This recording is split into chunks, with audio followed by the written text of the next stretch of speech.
강의 시작하겠습니다. 여러분들 계산기는 있으신가요? 그런가요? 계산기는 사용할 줄 아시죠? 계산기 사용 방법 관련해서도 제가 간단하게 한번 나중에 강의 드릴게요. 제가 아까도 설명드렸지만 우리 원가 관리에게는 빨리 푸는 게 중요해요. 계산기 누르는 거 뭐 좀 다른 선생님들 지난주부터 해가지고 들었을 것 같기도 한데 저는 왼손으로 하는데 여러분도 오른손 왼손 왼손으로 하면은 왼손 하면서 이렇게 막 쓸 수 있잖아요. 좀 빨라지거든요. 처음 시작할 때 왼손이 좀 더 편할 수 있을 것 같아요. 왼손이 좀 더 편할 수 있을 것 같고, 그다음에 이제 그 하다 보면은 그러니까 졸리잖아요. 졸리면 하세요. 좀 졸리면 이거라도 좀 1, 2, 3 이걸 하고 이게 좀 빨라야 돼요. 그죠? 저는 요즘 잘 안 하니까 요즘은 거의 진짜 감사라니까 회계 감사라는 걸 좀 업무 실무에서는 하다 보니까 거의 엑셀로 하다 보니까요 잘 안 하는데, 예전에는요 처음 좀 옛날 얘기죠. 옛날 얘기긴 한데 처음 감사 나갔을 때는 종이로 많이 줬어요. 그러면 다 더해야 돼. 이거를 다 더해야 돼가지고 제일 빨랐을 때는 이거보다 더 빨랐을 것 같은데 시험 2차 합격할 때도 이거보다 더 빨랐을 것 같아요. 여러분도 친구 중에서 이것만 봐도요 공부량을 알 수 있어요. 그죠? 이건 봐도. 그래서 근데 요거 관련해서는 우리가 계산기 사용 방법을 알리면 좀 빨리 할 수 있는 것들이 있어서요. 관련해서는 제가 별도로 제가 유튜브에 올리기도 했는데 여러분들 같이 한번 하는 시간 가질 거고요. 우리 지금 보는 게 이제 제조원가 또는 재고자산 이런 얘기를 하는데, 재고자산 같은 경우는 12월 31일. 근데 그 12월 30일이 딱 정해진 건 아니에요. 모든 회사가 12월 31일 날 결산하는 건 아니에요. 금융회사 같은 경우는 3월 31일인 경우도 있고요. 제가 있는 회계법인은 4월 30일인가 5월 30일인가 그래요. 좀 틀려요. 좀 틀리거든요. 다 틀려. 아주 특이한 회사는 외국계 회사예요. 외국계 회사인데 12월 1일부터 11월 30일까지가 11월 30일이 결산이에요. 그런 회사는 회계사들이 정말 좋아해요. 왜 그럴 것 같아요? 12월 31일이 거의 90% 이상이 다 그때 결산이잖아요. 결산 끝나고 제가 이제 1, 2월이 바쁘거든요. 근데 그런 회사는 좀 안 바쁠 때 할 수 있잖아요. 그러다 보니까 좀 분산되면 좋을 것 같은데, 회계사 입장에서는 좀 바쁠 때 바쁘고 한가할 때는 저 최근에 강의만 했어요. 그러니까 회계사 저희 동기들도 그 한 2달 동안요 아무 일도 없어요. 집에 있어요. 그냥 사무실 잠깐 와서 그냥 커피 마시고 가고, 일 없으면 좋은 직업이죠. 그런가요? 나쁘지 않은 것 같아요. 여러분도 그걸 원해서 하는 것 같고, 여러분도 5월 말에 엄청 바쁜데 6월 달은 아마 다들 놀아요. 그냥 출근도 안 하고 그런 할 수 있는 직업인 것 같아요. 참 좋은 것 같아요. 그다음에 재고 실사를 보통 이제 하거든요. 잠깐 뭐 직업이 있으면 소개하면, 회계사 같은 경우는 하는데 세무사는 그런 거 할 일은 없어요. 회계사는 공인회계사잖아요. 세무사는 공인 세무사 아니죠. 공인이 아니에요. 여러분, 세무사는 좋은 건가요? 공인이다 보니까 돈은 조금 더 벌 수 있어요. 그게 뭐냐면 그 회사 법으로요 회계사한테 감사를 받아야 돼요. 회사들은. 그러다 보니까 법적으로 받아야 되고, 그걸 회계사가 공인된 회계사가 하는 거거든요. 그런데 그 절차 감사를 법에 의해서 해야 되는데 그걸 하지 않을 경우에의 징계가 훨씬 커요. 구속되고요. 구속되고 자격 정지, 취소 이런 게 있어요. 하지만 세무사 같은 경우는 공인이 아니거든요. 그러다 보니까 여러분이 세무 신고를 하는데 잘못해요. 그러면 어떻게 하면 돼요? 미안합니다 하면 되나요? 그건 아니고 최대 물어줘야 돼요. 와, 이 세무사가 신고 잘못해가지고 내가 1,000만 원을 더 냈어. 물어주셔야 돼요. 제가 했던 회계사 같은 경우 회계법인 했을 때는 1억을 잘못 신고해줬네. 1억 물어줬어요. 물어준 게 아니라 다음 회계감사 공짜로 해줬어요. 이렇게 잠깐 실수가, 여러분 그럴 수 있어요. 실수는 그렇고요. 제가 같이 있는 동기 회사가 저희가 세무 조정도 이제 경쟁이야. 회계사랑 세무사랑 경쟁 그 자격증. 그러다 보니까 세무 조정을 하는데 그 마지막에 세무 조정을 대충 용어 대충은 아시죠? 회계하고 세무 차이를 조정한다는 표현이거든요. 세무 조정을 이제 3월 30일까지 보통 그때까지 해야 되거든요. 근데 그때 하다 보니까 이 회사가 신고를 잘못한 게 있어요. 근데 나쁜 게 아니라 환급을 받아 세금을 안 냈어야 되는 낸 게 있더라고요. 낸 게 있더라고. 그게 10억이야. 회사 규모가 작아. 몇십억짜리 회사인데 엄청난 큰 돈이었던 거야. 근데 이 회사가 잘못했어요. 여러분 좀 알고 계셔야 돼요. 그럼 어떻게 되겠어요? 빨리 잘못해 빨리 신고하세요라고 하시면 안 돼요. 왜 그래요? 약간 우리 자격증을 가진 사람들의 약간 이제 돈 벌려고 하는 거잖아요. 그죠? 그래서 혼났죠. 그 회계사가. 회사에 알려버린 거야. 안 알렸으면 보통 시세가 20에서 30%. 그러니까 아무도 모르고 넘어갈 뻔했어요. 한 달 지나면 끝났거든요. 그러니까 회계사가 감사하고 했는데도 모르고 이 회계사가 발견한 거예요.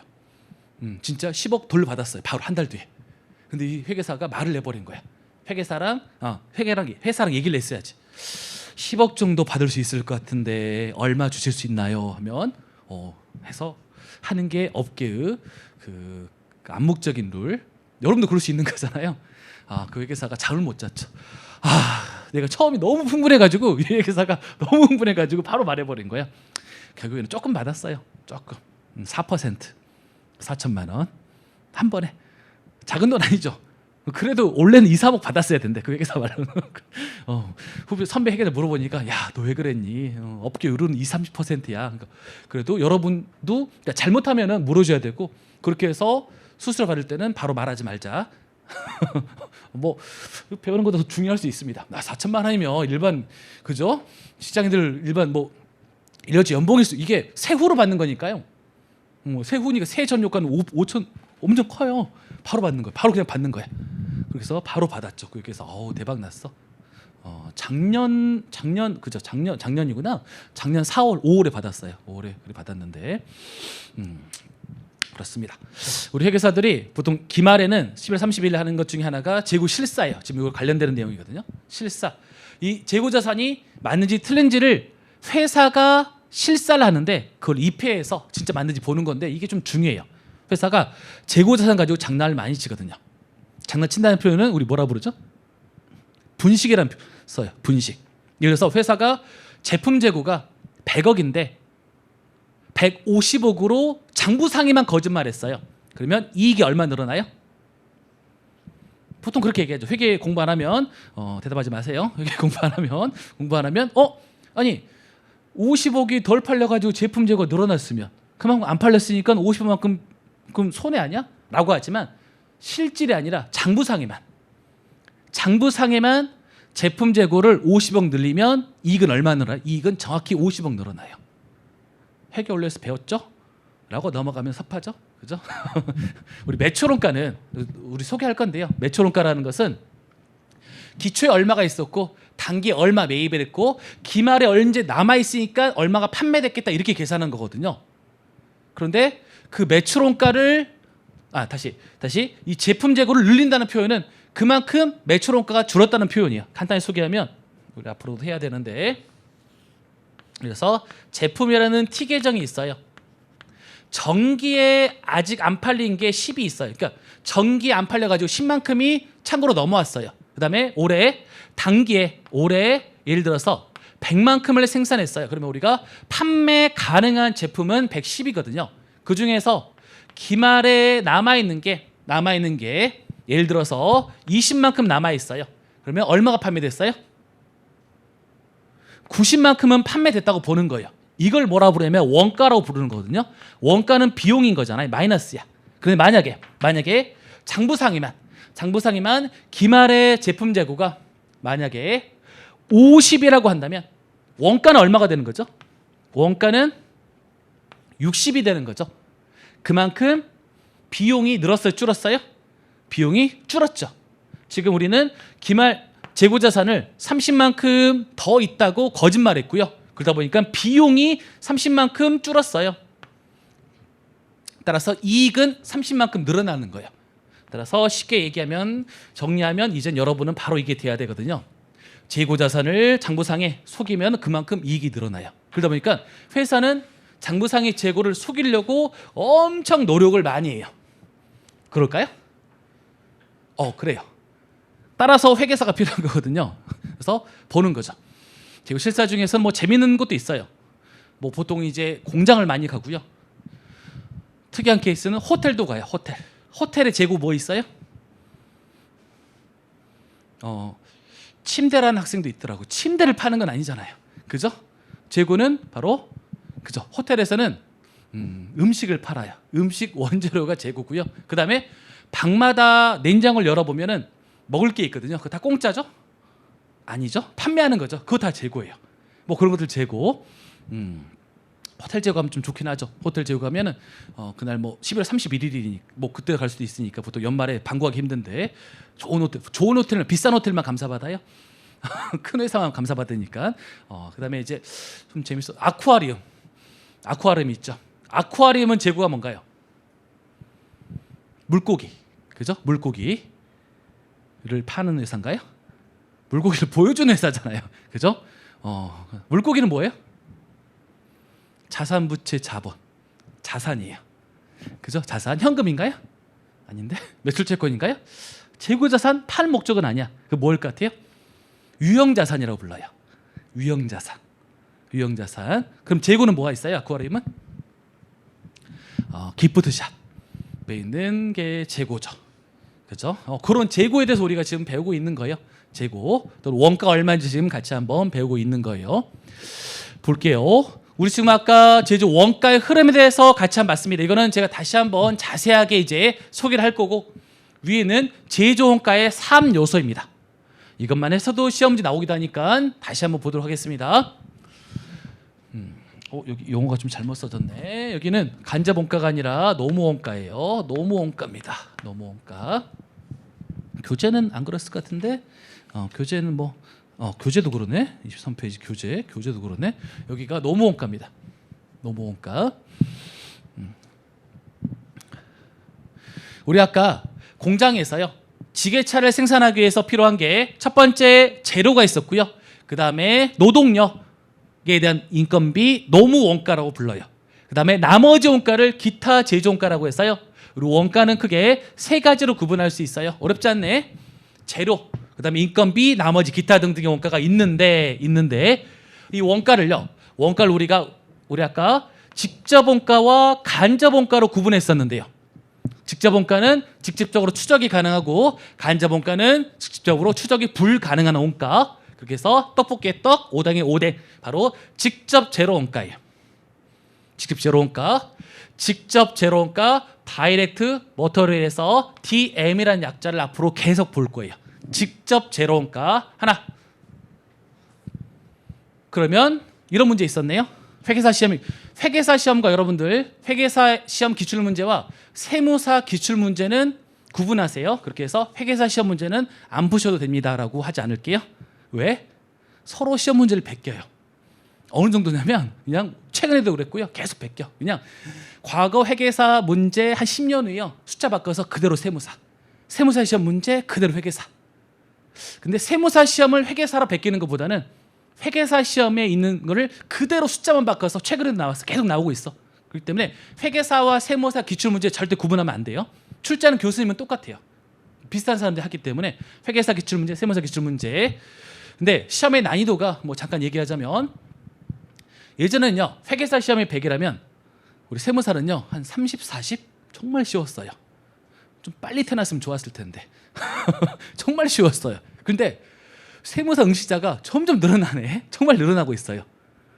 지금 한 10년 안에 한 2배는 된 것 같아요. 그러다 보니까 계속 절대평가잖아요.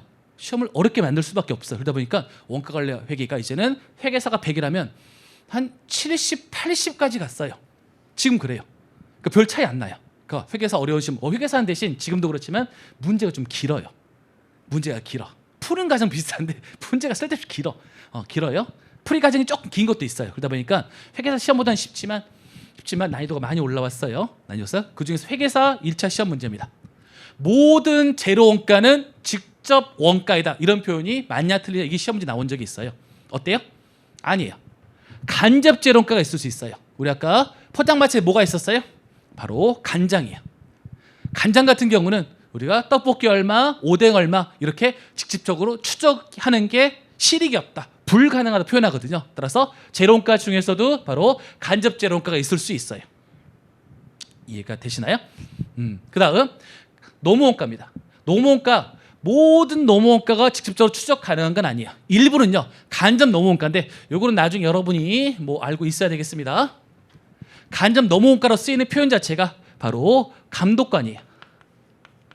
감독관 또는 공장장이에요.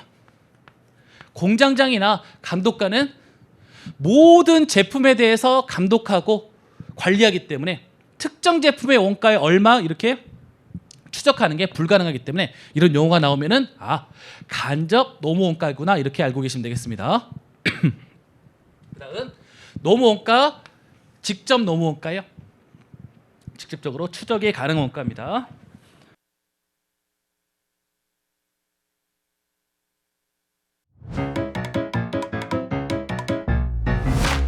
에듀윌 유료 회원만의 특별한 서비스.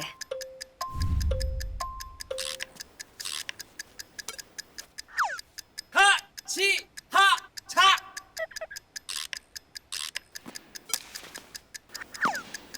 하치하차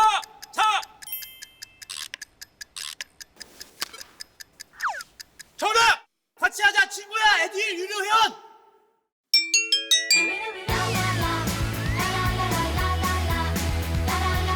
친구 소개하고 현금 받는 혜택. 오직 에듀윌 유료 회원에게만. 에듀윌.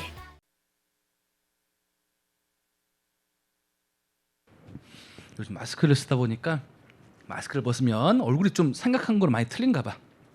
저 같은 경우는 들었던 경우는 너무 무서웠대 마스크 쓸 때는. 근데 벗으니까 무서운 사람 아닌 것 같다라고 그렇게 들은 적이 있는데 무서운 사람은 아니고요. 보겠습니다. 직접 제로원가, 노무원가, 직접 노무원가, 그 다음에 간접 노무원가도 있다. 그 다음 나머지 원가에 우선 두 가지 설명드릴게요. 우리 시험 문제 90% 이상은 이렇게 출제가 돼요. 이거 없이 출제돼요. 이거 없이요. 시험 문제 위주로 설명드릴게요. 그래서 이거 없이. 그래서 세 가지입니다. 첫 번째 직접 제로원가, 직접 노무원가, 그 다음에 제조 간접 원가. 요 세 가지로 구분하는 게 가장 일반적이에요. 여기 나와 있죠. 다시 한번 직접 제로원가, 직접적으로 추적이 가능한 제로원가, 직접적으로 추적이 가능한 노무원가, 그 다음 나머지 원가, 제조 간접 원가요. 오버헤드 코스트인데요. 간접 원가, 추적이 불가능한 원가예요. 이 추적이 불가능한 원가에는 뭐가 포함되어 있어요? 추적이 불가능한 제조 간접 원가에는 간접 제로 원가, 간접 노무 원가, 기타 원가가 들어가 있어요. 이거 빼고 하세요. 우선은 이거 들어간 시험 문제는 거의 없어. 거의 없어. 한 10년, 20년에 한 번 나올까 말까 하는 거니까 우선 놔두고 요 세 가지라고 보시면 되겠습니다. 그래서 제로 원가, 노무 원가 요것만 해도요. 우리 정말 많이 배우는 거고 거의 모든 챕터에 나오는 용어니까요. 알기 싫어도요. 어쩔 수 알 수밖에 없어요. 그래서 알 수밖에 없지만 미리 알면 좋겠죠. 다시 한번 직접 제로 원가, 직접 노무 원가, 제조 간접 원가로 구분한다. 그래서 원가를 이렇게 구분합니다.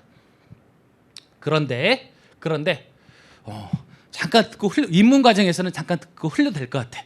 하지만 일부 제로도 노무 원가도 아니지만 일부 원가는 기타 원가 중에서도 직접 원가가 있다. 그를 직접 제조 경비라고 불러요. 그러면 원가는 직접 제로 원가, 직접 노무 원가, 직접 제조 경비, 그리고 제조 간접 원가예요. 요거는 입문 과정에서는 그냥 듣고 흘려도 될 것 같긴 한데 공부하다 보면은 자연스럽게 직접 제조 경비로 쓰이는 원가는 두 가지. 설계비, 그다음에 외주비예요. 외주비. 이번에 쌍용차 신차가 나왔거든요. 신차와 관련된 설계비는 그죠? 신차 토레스던가? 신차와 관련된 원가니까 그 제품 원가에 포함시키면 되는 거잖아요.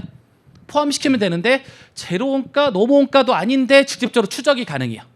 외주비 일반 회사를 많이 쓰죠. 그래서 일부 공정에 대해 예를 들어서 뭐 중간 원재료를 검사하는 공정에 대해서는 예를 들어서 외주를 쓰고 있어요. 특정 제품에 대해서만 추적 가능하죠. 하지만 제로 원가도 너무 우리 직원 아니거든요. 그러다 보니까 제로도 노무도 아니지만 직접 추적이 가능한 원가에서 직접 제조비. 다시 한번 이거죠. 일반적인 원가는 세 가지로 구분하는데 직접 제조 경비가 있을 수는 있다. 이렇게 하시면 될 것 같아요. 그러면 이거는 직접 원가라 크게 신경 쓸 필요는 없어요. 이 중에서 가장 어려운 게 뭐일 것 같아요? 바로 여기 있는 제조 관자 원가예요. 우리 하는 건 뭐냐면 앞으로 아까도 말씀드렸지만 떡볶이 오뎅 순대에서 가스비가 100만 원 나왔으면 그 가스비 100만 원을 떡볶이 오뎅 순대에 몇 대 몇으로 쪼개는지를 앞으로 보는 게 우리 원가 계산이에요. 그걸 앞으로 하는 거야. 직접 원가 어려운 게 없어요. 떡볶이 떡은 떡에 오뎅은 오뎅에 하는 게 이게 뭐 우리 할 일 아니고 보통 문제에 나와요. 여기까지는. 하지만 제조관자 원가는 우리가 적당한 어떠한 원칙에 의해서 기준 쪼개야 되는 그걸 하는 게 우리가 원가회계다 이렇게 보시면 아주 쉬울 것 같아요. 이렇게 해서 제조원가 3요소 아주 중요한 얘기라고 보시면 될 것 같아요. 하지만 하도 많이 나와서 그냥 자연스럽게 외워질 거다라는 거 이렇게 생각하시면 될 것 같은데요. 예를 들어서 한번 제가 여기서 설명을 한번 들어볼게요. 인건비예요. 인건비. 인건비는 어떤 원가라고 했었죠? 인건비는 크게 두 가지로 쪼갤 수 있어요. 첫 번째는 우리가 지금 설명하는 거는 어떤 원가예요? 바로 제조원가예요. 제조원가. 제조원가. 뭐는 빠져 있어요? 비제조원가는 별도예요. 비제조원가는 별도입니다. 따라서 인건비 중에서도 공장에서 일하면 제조원가이고요. 영업사원들, 회계팀 비제조원가예요. 비제조원가를 구분하는 거예요. 그런데 제조원가 중에서도 어떻게 해요? 제조원가 중에서도 예를 들어서 생산직은요. 생산직 근로자들은 뭐라 불러요? 직접적으로 추적이 가능하기 때문에 직접 노무원가라 불러요.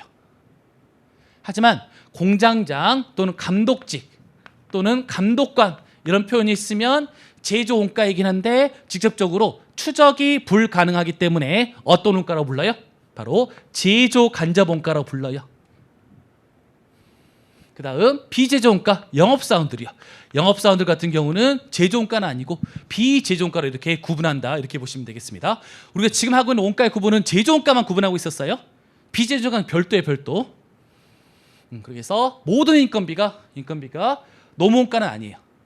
그죠? 일부는 제조 간접 원가로 들어갈 수 있는데 이거는 제조 원가에 대한 설명이고 비제조 원가로 이렇게 구분할 수 있다라는 거 예를 들어 설명드렸습니다. 나머지도 있는데요. 가장 대표적인 원가의 구분에 대해서 설명 한번 해봤습니다.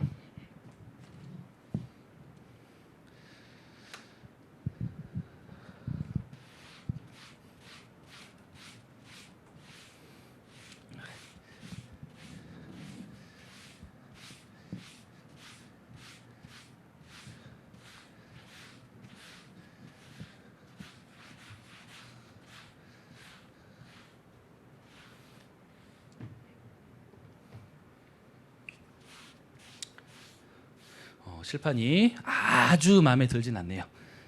저게 길을 덜 들었나 잘 지워지진 않는데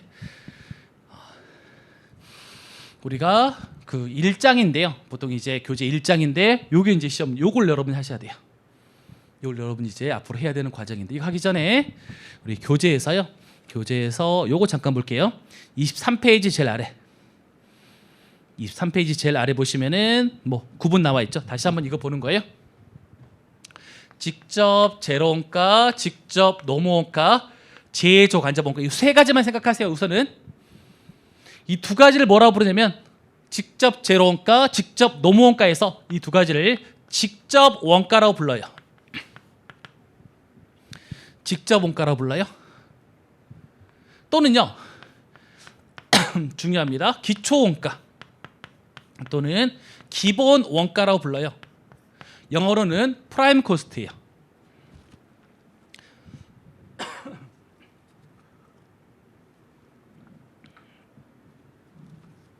그런데 이 프라임 코스트를 번역하는 과정에서 교수님마다 기초라는 표현을 쓰기도 하고요. 프라임을 기본이라고 표현하기도 합니다. 그 다음 노무원가고 제조간접원가를 합쳐서 이제는 재료를 가공할 때는 인건비하고 기타 경비에 필요하고 이 두 가지를 합쳐서 우리는 가공비 또는 가공원가라고 불러요.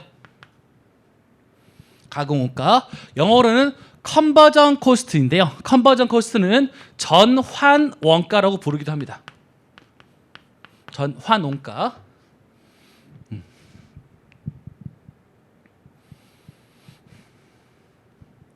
이 전환원가라는 표현은 뭐냐면, 이래서 우리가 생산 공정이 있으면 맥주 회사예요. 여기에 물을 넣으면 뭐가 나와요? 여기에 맥주가 나오죠.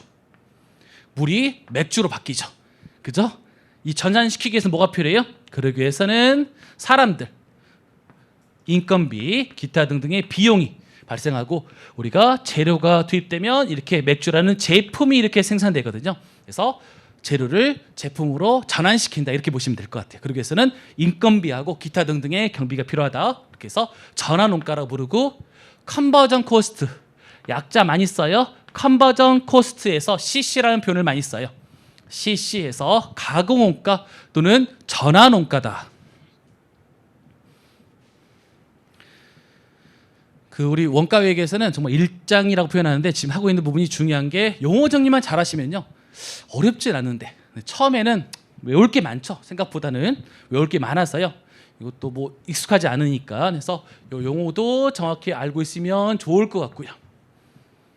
가장 최근에 하는 시험 문제, 가장 최근에 일장 시험 문제, 기초원가는 얼마입니까? 이걸 계산하라는 문제가 있었어요. 기초원가는 얼마입니까? 최근 10년 내에 기초원가, 기본원가가 나오면서 또는 물어보는 문제 3문제 나왔어요. 많이 나왔죠. 그죠? 그래서 용어 외우시면 되겠습니다. 재료원가와 노무원가를 합치면 재료원가, 노무원가, 직접원가 또는 기초원가, 기본원가라고 한다. 그래서 제가 3페이지 아래쪽에 나와 있는 3요소에 대해서 설명을 드렸습니다. 우리가 해야 되는 게 지금 칠판에 나와 있는 내용인데요. 이걸 여러분들이 이제 잘 하셔야 됩니다. 한번 칠판에 있는 내용을 같이 한번 보도록 할게요. 강의를 저희가 이제 거의 4시간 가까이, 뭐 쉬는 시간 포함이긴 하지만 강의를 하는 과정에 여러분이 집중해서 할 수 있는 시간이 4시간은 아니라고 하더라고. 누군가 연구해 보니까 많으면 2시간 반, 3시간까지는 힘들다라고 하는데, 지금은 좀 집중해야 되는 시간. 시험 문제 나오는 거 해서 아직 입문 과정이 있지만 그래도 반복해서 하셔야 됩니다. 지금 하고 있는 과정이 일장 우리 기초에서 끝나는 게 아니라 계속 반복되고요. 저 뒤쪽에 예산이라는 게 나오는데, 거기서는 또 반대로 해서 요걸 물어봐요. 그래서 똑같은 과정이 나올 거니까요. 같이 한번 보겠습니다. 간단한 숫자를 가지고 할 거고, 제가 아까 여기 칠판에다가 공장을 하나 그렸었잖아요. 그림으로 그렸잖아요. 그걸 생각하시면 하시면 좀 쉽습니다. 첫 번째, 원재료 창고예요. 원재료 창고에 예를 들어서 기초라는 표현은요, 정확히는 1월 1일이에요. 1월 1일. 기초라는 표현은 왜 원재료에 기초에 남아있는 거예요? 아까 제가 설명드렸었죠. 전기에 뭐가 안 됐어요? 전기에 투입이 안 되고요. 아직 원재료 창고에 남아있는 거예요. 그런 게 10만큼이 있어요. 10만큼이 전기예요. 그러니까 이렇게 보시면 돼요. 기초는 날짜는 제가 1.1, 1월 1일이라고 했었고, 기말은 12월 31일. 따라서 12월 31일과 1월 1일에 숫자는 같은 숫자가 들어가는 거예요. 우리 회계상에서 1월 1일 날 10만큼의 재료가 있었고, 올해 내가 100만큼의 재료를 샀어요. 그러면 생산 라인에, 공정에 투입 가능한 재료는 얼마만큼이에요? 우리가 110만큼을 투입할 수 있어요. 투입할 수 있었는데, 예를 들어서 기말에 봤더니 20만큼이 남아있어요. 원재료 창고 20이 남아있어. 왜 남아있어요? 다시 한번, 공정에 투입을 안 했기 때문에요. 20만큼이 투입이 안 됐고, 그 다음 투입한 게 그럼 얼마예요? 투입한 게 90만큼이 이렇게 투입이 되는 거예요. 90만큼이 투입이 됐어요. 다시 한번, 투입이 됐다는 표현은 제가 생산 라인, 공정에 투입한다는 표현을 썼었고요. 그러면 제공품이요, 정확히 뭐냐면 제가 아까 드리면 생산 공정이에요. 생산 공정 또는 생산 라인이라는 표현을 많이 쓰는데요. 앞으로는 이거를 제공품이라고 부를 거예요. 생산 공정에 우리가 원재료를 투입했어요. 여기에요. 원재료를 이렇게 투입했어요. 90만큼 투입했어요. 다시 한번, 제가 지금 별거 아니에요. T계정이라고 부르는 거거든요. T계정이야. 아까 설명드렸지만 원재료 T계정이에요. 원재료는 자산이거든요. 자산의 증가, 매입, 자산을 사면 증가하는 거고요. 대변은 뭐예요? 대변은 감소죠, 감소. 그래서 감소, 줄어드는 거예요. 그리고 차변과 대변을 더하면 어때요? 항상 같아요. 110, 110이에요. 뭐 그렇게까지 설명드렸지만 굳이 뭐 T 계정이라는 걸 몰라도요. 어느 정도 이해가 될 것 같아요. 110만큼 우리가 투입할 수 있었는데 20이 아직 창고에 남아 있으니까 90만큼을 투입했겠네라고 이렇게 보시면 될 것 같아요. 그렇게 해서 생산 라인 공정에 재료원가가 90만큼이 투입됐어요. 90만큼이 투입이 됐어요. 그 다음 인건비도 투입이 돼요. 인건비는 바로 투입이 돼요. 인건비는 뭐 사서 기초에 전기 남아있고 이런 게 없어요. 우선은 인건비 예를 들어서 110만큼이 투입이 됐고요. 투입이 됐고 그 다음에 기타 등등에 있어서의 제조환자본가가 300만큼이 이렇게 투입이 됐어요. 제가 아까도 설명드렸었지만 우리 이걸 뭐라 불렀어요? 제가 여기를 우리가 원가를 투입한다는 표현을 썼었어요. 또는요 원가가 발생한다는 표현을 썼었고 지금 제공품이라는 T계정이에요. T계정. 제공품이라는 여기가 T계정이 되는 거고요. T계정에서 제공품 T계정의 차변적을 뭐라고 부르냐면 바로 원가를 집계한다 이런 표현을 써요. 원가가 얼마 발생했는지 원가를 집계한다라는 표현을 쓰고 있어요. 그래서 원가가 이만큼 얼마죠? 다 더했더니 500만큼의 원가가 발생했고 우리는 요 세 가지 원가를 합쳐서요. 나중에는 외우셔야 됩니다. 단기 총 제조 원가라고 불러요. 얘가 이제 실질적으로 1차 시험에 가까운 내용이다 보니까 인문 과정이지만 용어가 좀 많이 나오고 좀 어려울 수 있어요. 단기 총 제조 원가는 얼마입니까? 500입니다. 단기 총 제조 원가는 재료원가, 노무원가, 제조간접원가 또는 어떤 시험 문제에서는 직접 제조 경비가 있을 수는 있다. 이 문제는 없다. 일반적으로 잘 나오진 않는다. 있는 경우도 있을 수 있다. 이렇게 보시면 되겠습니다. 그다음 제공품은 생산 공정 라인이었고 기말에도 남아있고 일부는 완성이 됐어요. 기말에 봤더니 예를 들어서 100만큼이 남아있어요. 기말에 왜 생산 라인 제공품이라는 계정 과목이 남아있어요? 아직 뭐가 안 됐어요? 아직 완성이 안 됐어요. 덜 만들었어요. 이거를 기말 제공품이다 이런 표현을 쓰고 그럼 얼마를 다 만든 거예요? 우리 쉽게 하기 위해서 기초는 없다고 할게요. 그러면 얼마를 400만큼을 다 만들었어요. 됐죠? 그러면 차변 대변 뭐 그럼 어렵진 않아요. 그냥 차변 대변 500을 투입했는데 10만큼이 아직 100만큼이 덜 만들었으면 400은 다 만들었겠지. 이런 표현입니다. 그 다음 또 중요한 용어 완성이 되면 우리는 단기 제품 제조 원가라고 부릅니다. 단기 제품 제조 원가다 이렇게 불러요. 이 두 용어가 많이 헷갈려요.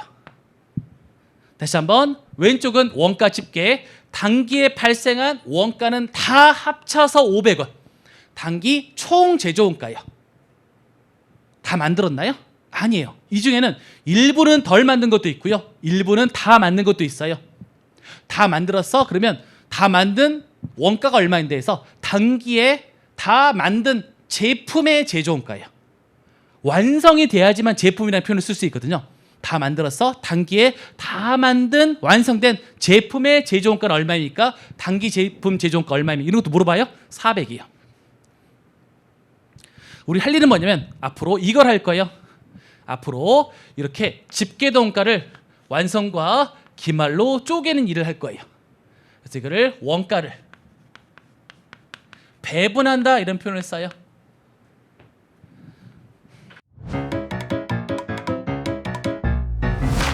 에듀윌 유료 회원만의 남다른 서비스.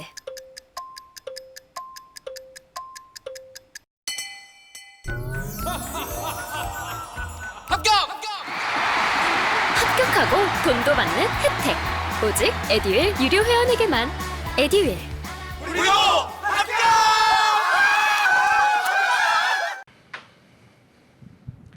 원가를 배분한다. 뭐 어렵지 않을 것 같은데 이게 어렵나? 어려워요. 우리가 하는 거를 원가를 계산한다는 표현하는데 뒤에 나올 거예요. 원가 계산이잖아요. 원가 이걸 하는 거예요. 원가를 계산하는데 원가를 집계한 후에 원가를 배분하는 과정을 우리가 원가를 계산한다고 하는데 원가가 얼마 발생했는지를 여러분한테 계산하고 나오진 않아요. 그죠? 원가가 발생한 거는 문제 나와 있어. 따라서 여러분에게는 원가의 배분이고 따라서 원가를 계산한다는 표현은 원가를 배분하는 거예요. 그러니까 우리 포장마차에서 떡볶이, 오뎅, 순대를 만드는데 총 원가가 300만 원, 500만 원이야. 500만 원이야.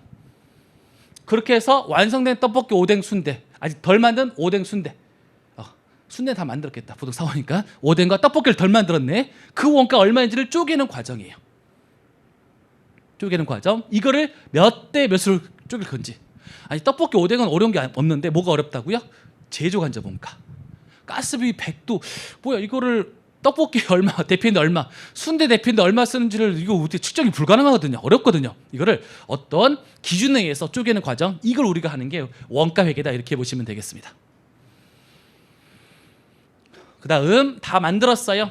다 만들면 이제 어디로 가요? 다 만들면 이제 제품 창고로 가는 거예요. 제품 창고로. 제품 창고에는 지금 400만큼이 있어요. 이 기초는 정확한 표현은 전기 안 팔린 게 넘어오는 건데 그냥 없다고 할게요. 없다고 할게요. 그렇게 해서 판매된 게 350이고 아직 안 팔린 게 50이에요. 우리는 이걸 뭐라 불렀어요? 이거를 미판매. 그래서 기말 제품이라고 불렀어요. 아직 판매가 덜 됐어요. 그러면 350이 판매가 된 거예요. 판매가 되면 이제 비로소 뭘 인식하자? 비용을 인식하자. 그 비용의 이름은 매출원가입니다. 매출원가. 그래서 요거 이해했잖아요. 그러면 1차 시험 중에서 한 절반 정도는 풀 수 있을 것 같아. 이 정도만 해도. 이 정도만 해도. 그러니까 쉬운 내용은 아니라는 거예요. 실질적으로 여러분이 그 문제를 공부를 하다 보면요. 공부하는 거랑 실제 나중에 객관식 문제를 풀어본 실전 문제랑 갭 차이가 있는 경우가 있어요. 근데 여기는 별로 없어요. 별로 없어요. 책에 제가 올해 나왔던 기출문제를 올해 나왔던 1차 시험 문제를 쭉 봤더니 그냥 교재에 있는 예제 수준의 문제 그냥 거기 나온 게 한 절반 이상이에요. 절반이에요. 여기도 마찬가지예요. 여기도 마찬가지. 그래서 이렇게 해서 이해를 잘 해주시면 될 것 같고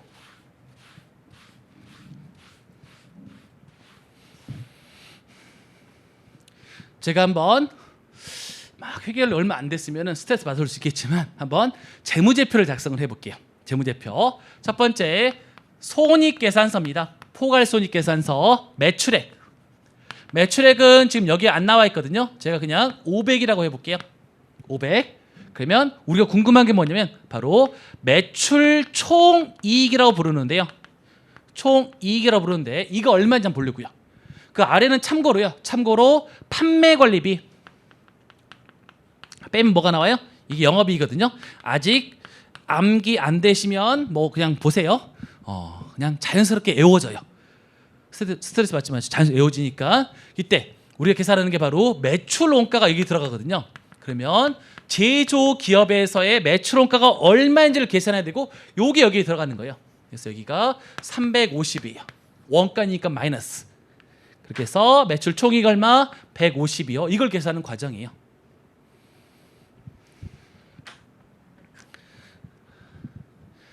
하나 더 이제는 재무상태표예요. 재무상태표를 작성하는데 자산부채 자본 중에서 그 중에서 자산의 재고자산 여러분이 한번 찾아보세요.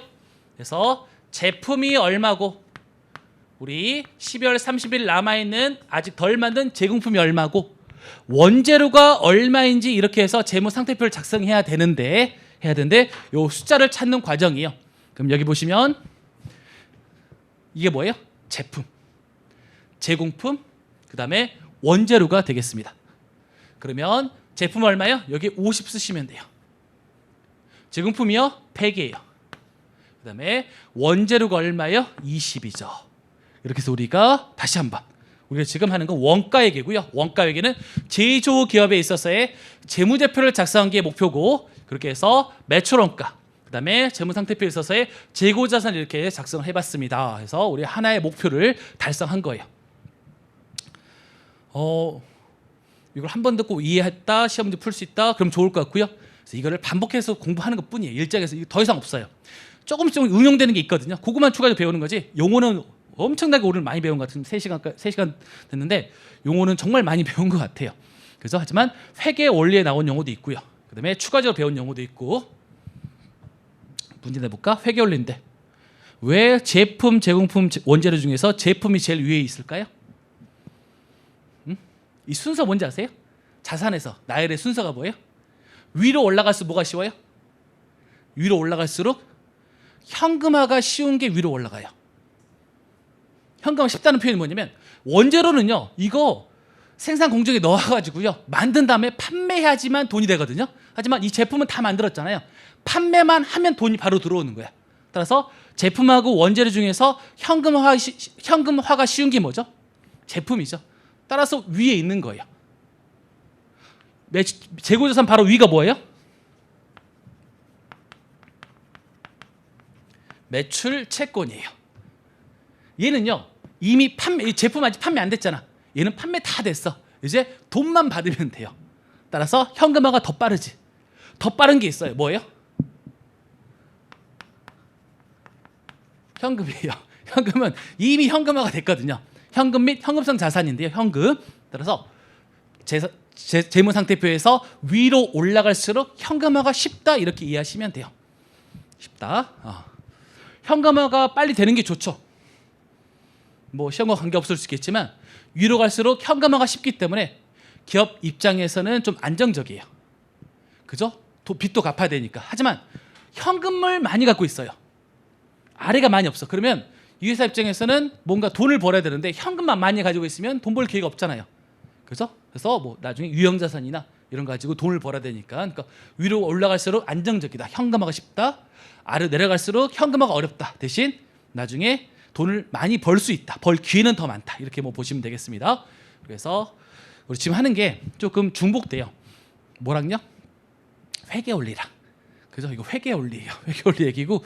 하지만 제조기업은 이렇게 자세하게 배우지 않았기 때문에 다시 한번 우리가 요거 숫자가 얼마인지를 파악하기 위해서 원가 회계 배운다. 이렇게 보시면 되겠고요.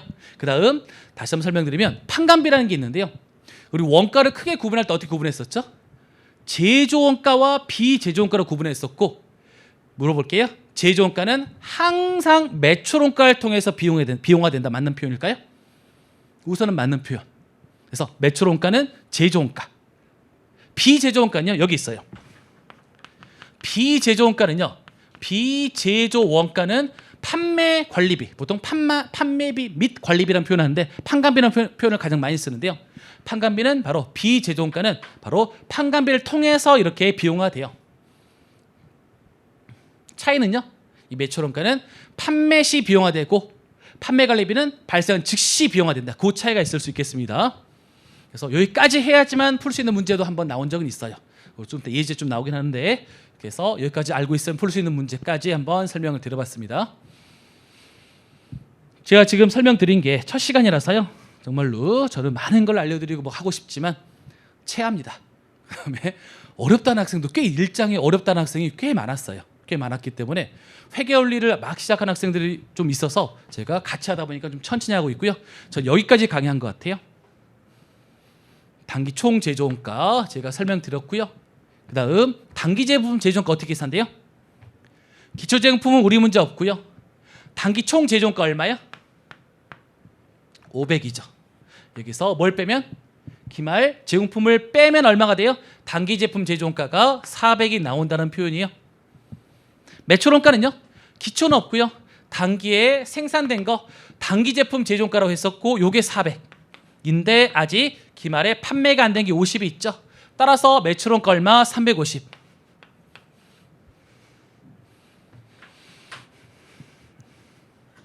그 다음 원재료 설명드렸네요. 기초가 여기는 기초 있었네. 10. 단기 매입한 게 100. 그 다음 기말에 아직 남아있는 게 투입이 안 된 게 20이야. 그러면 투입한 게 얼마예요? 90이에요. 이건 설명 안 들었어요? 이건 조금 복잡한 내용이라서 이거 지금 노무과에 대해서 설명 아직 안 들었어요. 그래서 여기까지 해서 시험 문제 한 문제 이렇게 보시면 되겠습니다. 대신 우리 시험 문제 풀이 방법은요 하나만 있는 건 아니에요. 그래서 어떤 학생들은 아래에 플러스 마이너스를 가지고 계산하기도 하고요. 저도 이렇게 하기도 해요. 하지만 시험 문제 중에서 90% 이상은 요 T 계정을 이용하는 게 가장 빨라요. 방법이 하나의 방법이요. T 계정 이용할 수도 있고 플러스 마이너스 이용할 수 있다는 걸 보여주는 거예요. 하지만 T 계정을 이용하면 좋고 그 다음 제가 잠깐 쉬었다 설명드릴 텐데 우선 T 계정을 잠깐 좀 보세요. 그 다음 실제 시험장 가서는요. 시험장 가서는 예를 들어서 이걸 많이 물어보네. 제일 매출 원가는 얼마입니까 해서 숫자 집어넣고 이걸 계산하는 건데 이거를 T 계정을 하나만 그려서도 하는 방법도 있어요. 제가 한 단계 한 세 단계, 네 단계, 세 단계 공식을 이용하는 방법, T 계정 3개 그리는 방법, T 계정 하나 그리는 방법. 그 다음에는 안 그리고 계산기만 가지고도 할 수 있는 능력도 나중에는 될 수 있어요. 안 그리고 시험장 빨리 해야 돼. 그 연습까지 하는데 입문 과정에서는 우선 이것만 충분할 것 같아요. 그 다음 우리가 기본사 할 때는 T 계정까지 하나로 합치는 거 할 거고요. 그 다음에 보통 객관식 수업에서는 우리가 계산기로 빨리 그냥 문제만 보고 바로 푸는 과정도 그런 문제도 항상은 아니지만 풀 수 있는 문제도 있으니까 그렇게 연습을 하는 과정이거든요. 하지만 잠깐 쉬었다가 이거 합치는 것도 보여드릴게요. 중요해서 반복을 해야 될 것 같아서 합치는 것까지 보여드리겠습니다. 지금 제가 하는 내용이 24페이지부터 해서요 25페이지까지요. 그 다음 숫자는 조금 다르지만 26페이지, 27페이지 해서 T 계정 나와 있죠. 숫자는 좀 틀려요. 저는 아주 간단한 숫자를 가지고 있었고 이거 해볼 거예요. 그래서 이게 제조원가 명세서 그 다음 페이지 27페이지 포괄손익계산서가 나와 있잖아요. 그죠? 요걸 이제 작성을 이제까지 해본 거거든요. 하지만 저는 아주 간단한 숫자를 가지고 해봤던 거고 잠깐 쉬었다 이어서 보도록 하겠습니다.